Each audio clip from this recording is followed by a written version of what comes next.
Welcome back to my channel. It's been a while. I have some spring 2024 rice paper to show you. I have birds and flowers and bunnies, everything spring. So follow along as I take some thrift store items and use my created rice paper to make some works of art. Here I'm taking an inexpensive frame, which has like 38 cents. And I'm taking the backs off of the frames that I got. There's glass in the inside, and I also make sure that I remove that so that it's easier to paint. The glass is dirty on both sides. When you get a thrift store frame, make sure you are cleaning both sides of the frame. When I curate my papers, I make sure I give you 5x7s and 3x5s so they fit into your frames perfectly. For this one, I chose cake batter. You can see that this frame is a bit on the shiny side, so the first coat does not cover as well, but the second coat of the DIY paint does cover, and then I also blended in Queen Bee, which helps give a nice coverage to that very, very dark bold frame, and that's a bit shiny. So you just have to have a little patience and give it a couple coats, especially when you have a shiny dark finish. This frame did not have glass, so Wilson cut a board, and then I also added the kissing booth to the red frame already. And to make it more vibrant, I wanted a very, very vibrant pink.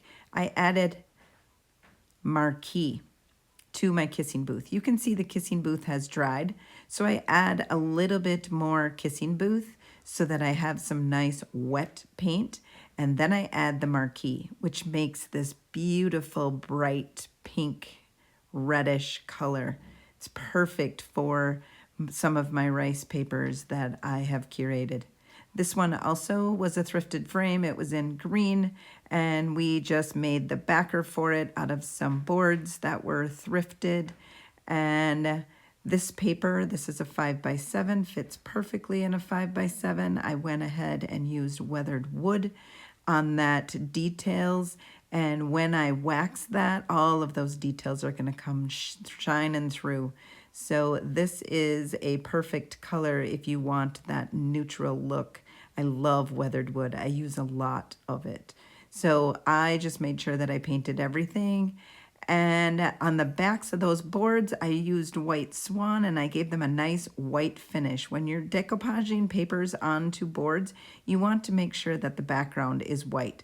This one came with a photo on it already, and it was adhered to the board, so I just painted right over top of it. I painted it white and made sure that I covered everything up. So this bunny I wanted to cut out. You'll see later in the video how I used him, but I went ahead and did the wet tear method. So I put the paintbrush on and made the edges wet, and then I could tear the rice paper right around the edge. So wherever you want the paper to tear, you just make it wet. And I only do a little bit at a time because I don't want my water to seep too far into the design, and the more you leave the longer you leave the water on the paper, the more it will absorb into the paper. So go ahead and just make a small little line, and it'll start to expand as it sits on there. And then you can take the paper and just pull it, and it'll really, really give you a nice curated edge that's more organic. It's not quite so stark. And I went around the entire image until the entire bunny was released. Now, I wanted to put this bunny on some Roycycled paper. I love this Carmen's Curiosity paint sample that she has. And then I also do like Roycycled's tin. It looks just like tin. And then there is the wallpaper pattern, the rose wallpaper pattern. He kind of just gets lost in that. I think this is my best option for the bunny, don't you? Let me know in the comments. So I went ahead and took this paper and made it the same size as my board with a little bit of extra. And then I am going to decoupage this paper onto the board. I use the wet method, so I get my paper wet with my mister bottle before I even start to decoupage, which that stretches your paper, your tissue paper, and it also gets out a lot of wrinkles. So it kind of is sticking to the board already because the paper is wet and it's very, very thin. Make sure you be careful so you don't tear the paper at this point. So you're going to just fit it as best you can where you want it and smooth it all down. And then you'll take the decoupage, the DIY's liquid patina, and we're gonna decoupage this paper onto this board. I missed that step, but you'll see it later on in the video. So we're moving ahead to the bunny that I had torn out of the background. And I want the bunny to pop. So I don't have a white background, obviously, because I'm using the Roycycled paper. So I'm painting the back of the rice paper in White Swan, the DIY White Swan, giving it a nice white background. So when you decoupage the paper on, when it's nice and dry, you can take your sandpaper and you're gonna pull down on your paper. Don't go side to side. You're gonna just sand it downward, which will give you a nice clean edge. This paper was a little bit bright. I wanted to mute it down, so I took some DIY's White Swan and I mixed it with water, gave the mister bottle, just really saturated the paper. And then I went ahead and put that on the board. It's nice and watery. Then I took a baby wipe and I took most of that white back off again, giving it a kind of a neutral look with a little unnatural. It wasn't quite as dark as I wanted it to be, so you can do this as many times as you want. And I went ahead and put more watered down White Swan on it and then took my paper toweling and blotted some of that back off, leaving that nice whitewashed look on that paper. You can see how it muted those bright colors down a bit. Then I wanted a splatter look, so more artistic type bunny background. So I took my watered down paint and I splattered it on top of my wet paper. And those splatters kind of absorbed into the paper and made some nice organic spots and splatters. Now the bunny, I really wanted him to pop out on the background. I do like when there's a little bit of a shadow behind the image. So I went ahead and traced him onto the board using weathered wood and a little White Swan. I found a lighter brown and I wanted the one side of the bunny to be darker and the other side to be lighter. So I'm using a little bit straight weathered wood on the left-hand side and then neutralizing it a little bit and making that right side, oh, I got something on it. Just pick it off with your brush. And then I went ahead and lightened the right side for more of a shadowed look. And it kind of looks like a bunny all by itself without even having the bunny on it. Look at that perfect bunny head. And you're gonna make it bigger than your tracing line. So your tracing line doesn't have to be perfect, and neither does your paint. So that bunny, he fits right over top of that painted background that I did. Now I'm going to mist my piece of plastic that I have and adhere my bunny to it. You're gonna see later in the video this didn't work. It didn't stay adhered, but it should stay adhered. I think I just waited too long. So I adhered the bunny, then I went ahead and used my liquid patina, and you should be able to use the plastic as a handle to set him down, but you're gonna see that he's gonna fall off, and I just did it by hand. So you can do it either way, either by hand or using the plastic as a handle. And I just made sure that he fit right on top of that shadow line that I had, positioning him exactly where I wanted him. And then the plastic wrap, I went ahead and put over the top of him and pressed him down. If you use the plastic in between your hands and the paper, you have less risk of tearing the paper. Then I use my IOD brayer to make sure that it's completely adhered down. Look at him. Isn't he just the sweetest thing? His little shadow behind him and all those white splatters. I just love this bunny. He is my favorite. And I went ahead and used the liquid patina and gave him a nice top coat. Everything is all sealed in. He is perfect, all sealed in that little design. Now you're gonna see how I cut out my tulips. I used a scissors, and this is called fussy cutting. So I am cutting exactly on the edge. This method, you're gonna have a more crisp and clean cutout. So it's gonna look like it's really standing on top of the background versus when I tore it with the paintbrush and the water, it looked more organic. So this is called fussy cutting, and you can cut some of my flowers off or some of my leaves off if you want, and just fussy cut around the entire thing and get your tulips to come out of that paper, and you'll have a nice design. You can use it with the background too. So there's the fussy cut. You can see it's nice crisp lines all the way around it. This is on a white background. And then there's the organic torn bunny. So you can see the difference between the two. One is nice and crisp and clean, and the other one just kind of melts into the background. For the tulips, I'm using Roycycled's tin decoupage paper, which you can find on my website. There's a rusty area and there's a not so rusty area. There's a whitewashed tin. All of it looks like tin. This paper is amazing. It is also listed on my website. So I went ahead and picked the best location for my tulips, and I tested it on all different, the white, the not so rusty, and then the rusty, and I picked the not so rusty right in the middle.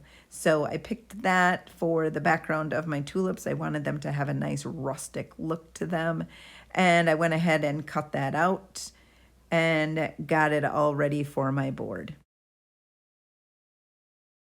Now I sprayed this paper as well to get out those wrinkles. You're going to see those fold wrinkles, and you can see that the paper is pretty wet. I did a starter strip on the paper so that it was aligned exactly where I wanted it. I used the plastic wrap. I did tear it, but I did just patch it in with another piece of the tin.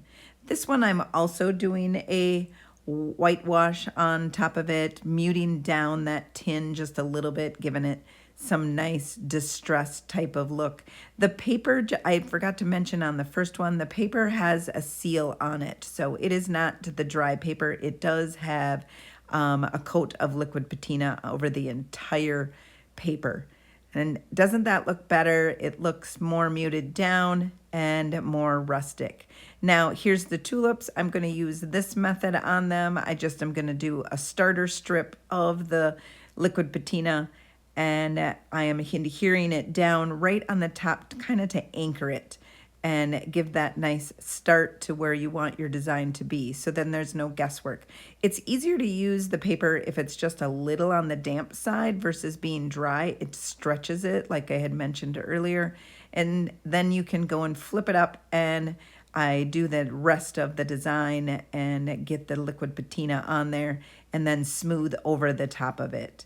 And it's adhered all in. Sometimes you might have a little corner that has dried too much. Just stick your brush under there, add some more liquid patina to any of those areas that aren't sticking, and make sure that you let this dry.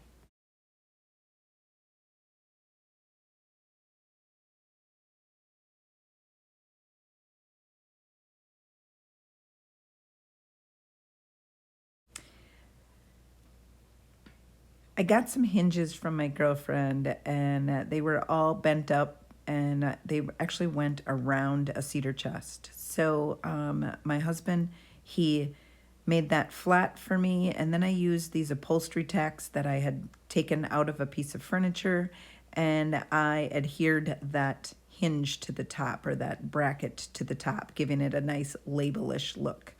I used some clear wax. This had a coat of liquid patina on it, but I wanted to make sure that the paper wasn't going to absorb this dark wax as well. So I wanted to make sure that I had this nice clear coat on there. I take the dark wax and I actually offload it onto the cover so that I don't have too much on my brush. And then I just work off of my cover. And I do mostly the edges. I'm getting to be a little bit darker and not too much over the design, but just kind of darkening that up a little bit. and then wiping off the excess. You can let the wax dry for a day, and then you're gonna go back and buff it off, and it's gonna give it a nice finish.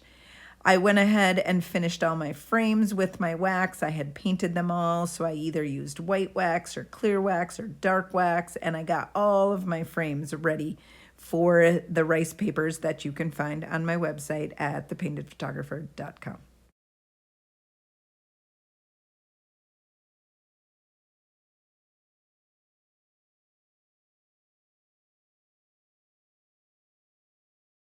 Here are some of the other designs that I put right onto those boards. This one is Flopsy. She is a pretty little bunny that I had painted, and she is available in 8 by 10 size, or also 5 by 7s, or 3 by 5s. So this one is Flopsy. She has a heart-shaped nose.